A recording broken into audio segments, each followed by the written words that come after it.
Abu Bakar Ash-Shiddiq, sikap mulia sejak era jahiliyah.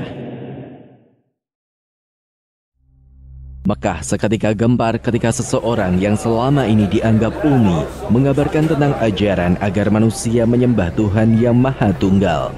Berbondong-bondong penduduk Mekah mengutuknya dan menuduhnya sebagai pembohong atau pelaku bid'ah. Nabi Muhammad bin Abdullah tidak menyerah dengan segala tudingan penduduk Mekah. Sang Rasul akhir zaman terus menyampaikan semua perintah Allah Subhanahu wa Ta'ala.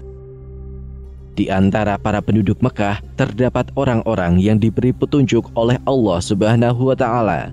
Mereka terbuka hatinya dan kemudian menjadi pengikut Rasulullah. Pertama-tama yang mengikuti ajaran Rasulullah adalah Khadijah, istri Rasulullah. Setelah Khadijah disusul oleh Ali bin Abi Thalib yang ketika itu masih remaja. Orang ketiga yang menjadi pengikut Rasulullah adalah Abdullah bin Uthman bin Amir bin Amr bin Ka'ab bin Sa'ad bin Ta'im bin Murrah bin Ka'ab bin Lu'ay bin Ghalib al-Qurashi at-Taimi. Beliau lebih dikenal sebagai sahabat Nabi dengan nama Abu Bakar Ash-Shiddiq. Pendapat lainnya menyatakan beliau menjadi orang kedua setelah Khadijah atau pria dewasa pertama yang masuk Islam. Hal tersebut dikarenakan Ali bin Abi Thalib masih sangat remaja. Secara nasab, Abu Bakar bertemu dengan nasab Rasulullah pada kakek keenam, yaitu Murrah bin Ka'ab. Abu Bakar merupakan nama kunyah atau panggilan kehormatan dalam tradisi bangsa Arabia. Berasal dari kata al-Bakr, yang artinya adalah unta muda yang kuat.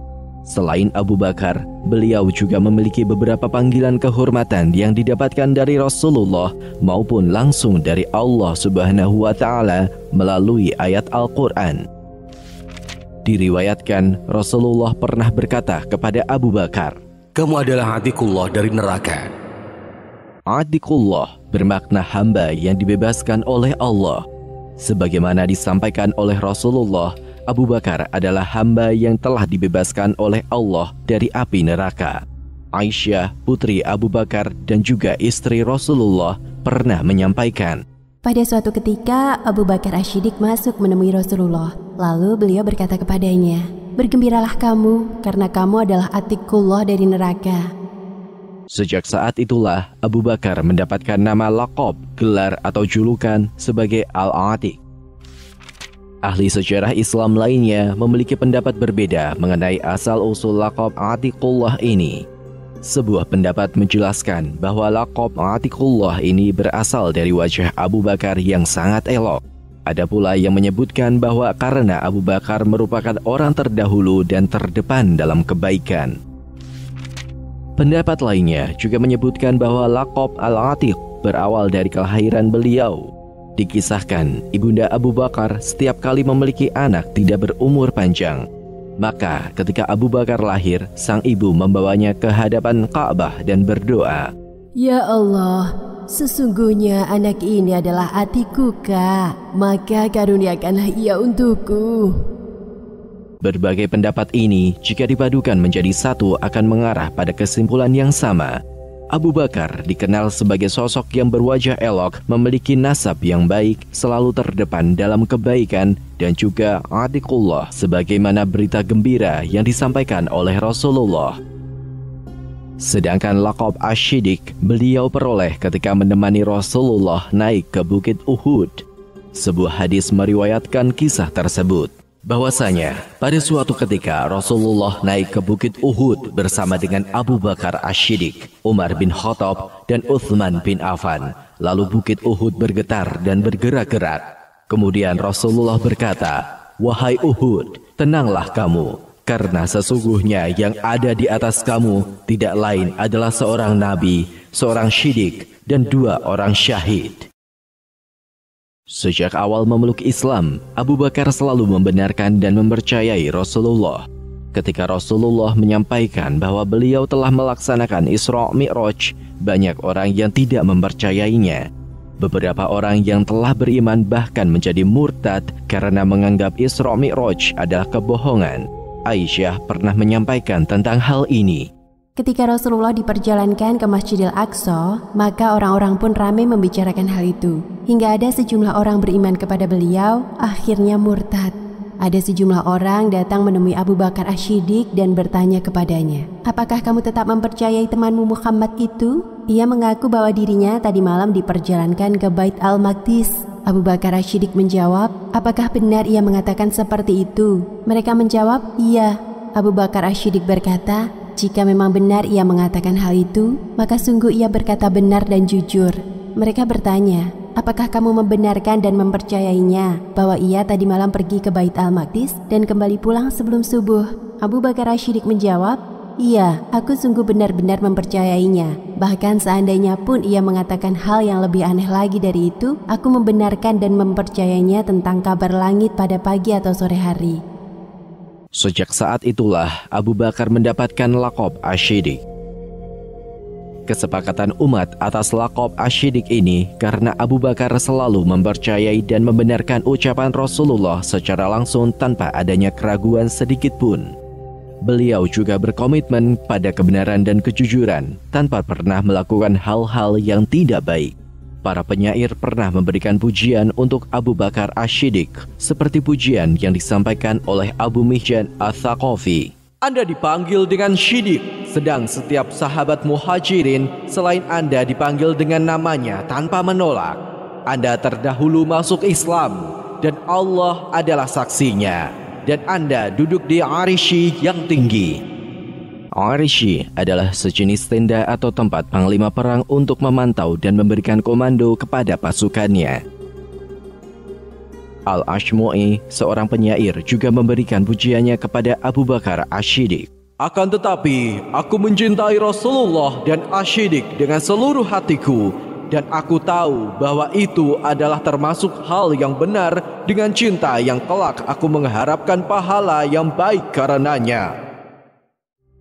Selain dari Rasulullah dan umat, Abu Bakar juga mendapatkan laqab dari Allah Subhanahu wa Ta'ala.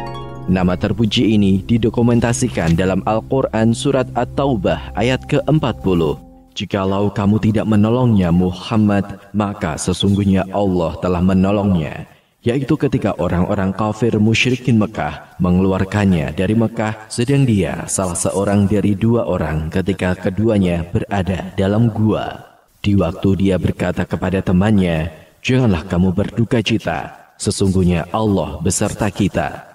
Maka Allah menurunkan ketenangannya kepada Muhammad dan membantunya dengan tentara yang kamu tidak melihatnya. Dan Al-Quran menjadikan orang-orang kafir itulah yang rendah, dan kalimat Allah itulah yang tinggi. Allah Maha Perkasa, lagi Maha Bijaksana. Para sahabat bersepakat bahwa yang dimaksud sohib atau teman yang dimaksudkan pada ayat tersebut adalah Abu Bakar Ash-Shiddiq. Karena itulah beliau mendapatkan laqab Ash-Shohib. Pendapat ini diperkuat oleh sahabat Anas yang mengatakan bahwa Abu Bakar Ash-Shiddiq pernah bercerita kepadanya, "Aku berkata kepada Rasulullah ketika beliau sedang berada di dalam gua, seandainya salah seorang dari mereka melihat ke arah kedua kakinya, niscaya ia akan melihat keberadaan kita di bawah kedua kakinya." Kemudian Rasulullah berkata, "Wahai Abu Bakar, apa pandangan kamu tentang dua orang yang Allah adalah yang ketiga dari mereka berdua?" Hadis-hadis yang menjelaskan bahwa Abu Bakar Ash-Shiddiq berada bersama Rasulullah di dalam gua cukup banyak dan sahih. Hal ini merupakan keutamaan Abu Bakar Ash-Shiddiq yang tidak dimiliki oleh orang lain. Laqab lainnya yang diberikan oleh Allah Subhanahu wa Ta'ala kepada Abu Bakar adalah Al-Atqa, yang artinya orang yang paling bertakwa. Laqab ini direkam dalam Al-Quran Surat Al-Lail ayat ke-17. Dan kelak akan dijauhkan orang yang paling takwa dari neraka itu.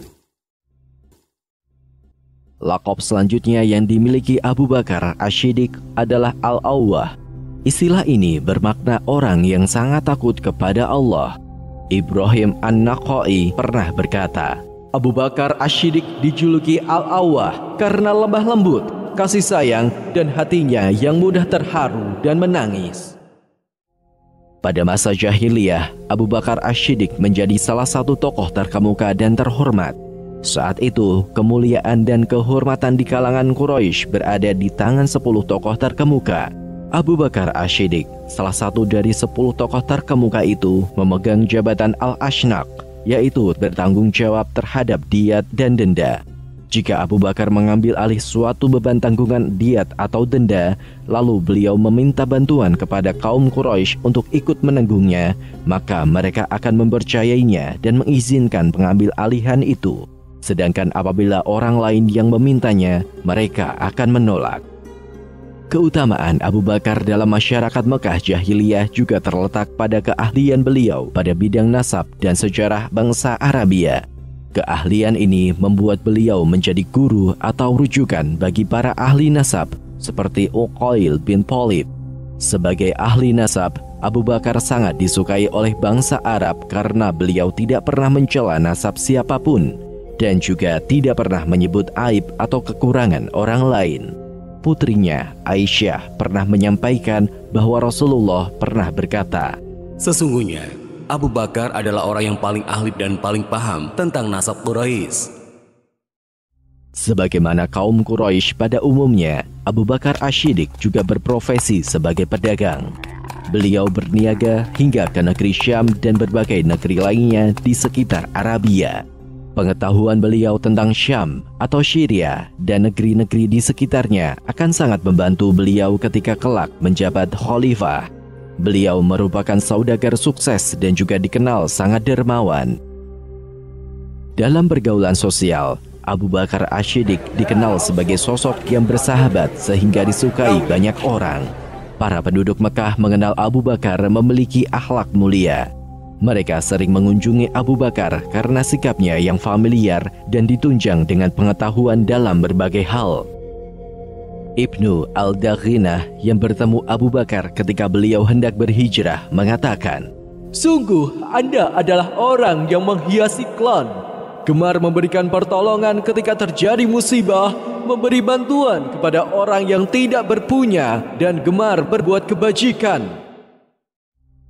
Selain pergaulan dalam pergaulan sosial, Abu Bakar Asy-Syiddiq juga dikenal sangat menjaga dirinya dari hal-hal yang kelak diharamkan oleh Islam.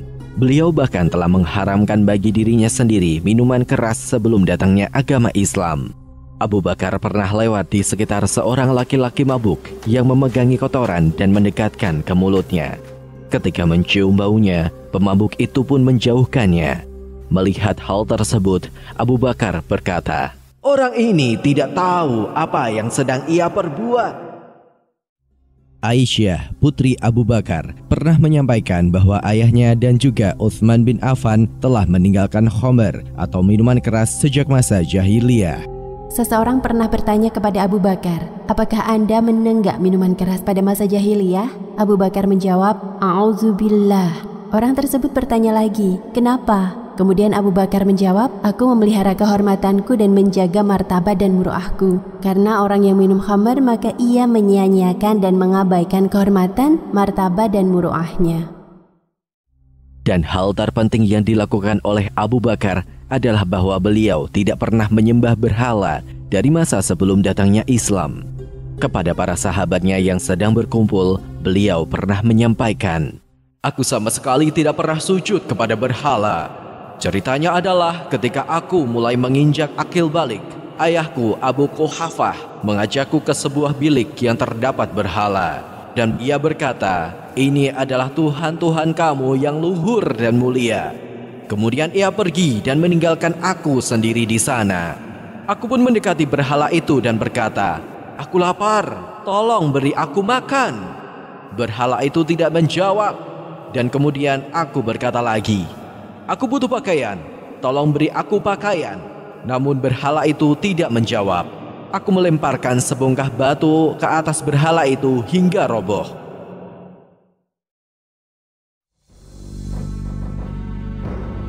Penulis naskah Abdullah Hasan, ilustrator Yudi Toto, narator Dia Rashid Putra, musik Agus TM, editor Anggit Febrila, produser Haidar Ahmad Furqoni.